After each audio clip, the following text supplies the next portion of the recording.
ইরানের president Ebrahim Raisi, পররাষ্ট্রমন্ত্রী Hussein আমির Abdollahian সহ বিধ্বস্ত হেলিকপ্টারে থাকা সব কর্মকর্তারা মারা গেছেন।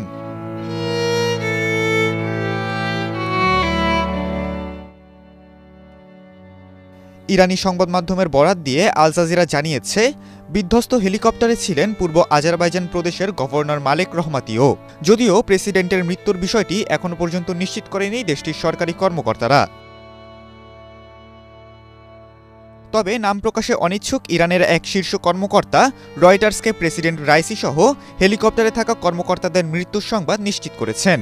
এদিকে চিকিৎসকরাও দুর্ঘটনাস্থলে প্রাণের কোনো অস্তিত্ব পাননি বলে জানিয়েছেন। এর আগে রোববার আজারবাইজানের সীমান্তবর্তী এলাকায় দুই দেশের যৌথভাবে নির্মিত একটি বাঁধ উদ্বোধন করতে যান ইব্রাহিম রাইসি। সেখানে আজারবাইজানের প্রেসিডেন্ট ইলহাম আলিয়েভও ছিলেন। সেখান থেকে 3টি হেলিকপ্টারের বহর নিয়ে ইরানের পূর্ব আজারবাইজান প্রদেশের রাজধানী তাবরিজে ফিরছিলেন ইব্রাহিম রাইসি ও তার সঙ্গে থাকা অন্য কর্মকর্তারা।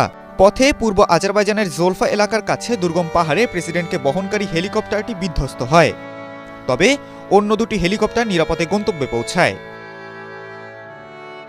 যুক্তরাষ্ট্রের তৈরি হেলিকপ্টারে যাচ্ছিলেন ইব্রাহিম রাইসি, এ তথ্য নিশ্চিত করেছে তেহরান।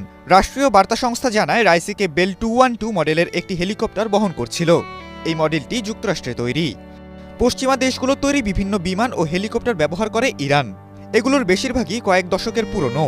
খবরে বলা হয়, 1979 সালের বিপ্লবের পরে যুক্তরাষ্ট্রের এটি ইরানের কাছে বিক্রি করার কথা নয়।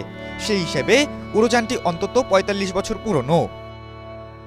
বহু আন্তর্জাতিক নিষেধাজ্ঞার জেরে অনেক সময় এসব উড়োযানের যন্ত্রাংশ সংগ্রহ করা সম্ভব হয়ে ওঠে না দেশটির।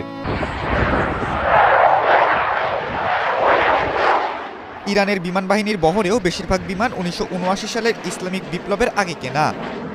এর আগেও আকাশপথে দুর্ঘটনায় দেশটির অনেক গুরুত্বপূর্ণ ব্যক্তি নিহত হয়েছেন। প্রতিরক্ষা ও বিভিন্ন সময়ে পরিবহন মন্ত্রী, ইরানের রেভলিউশনারি গার্ড ও সেনাবাহিনীর কমান্ডার বিমান বা হেলিকপ্টারে বিধ্বস্ত হয়ে প্রাণ হারিয়েছেন। খালিদুল ইসলাম তানভীর, এটিএন বাংলা।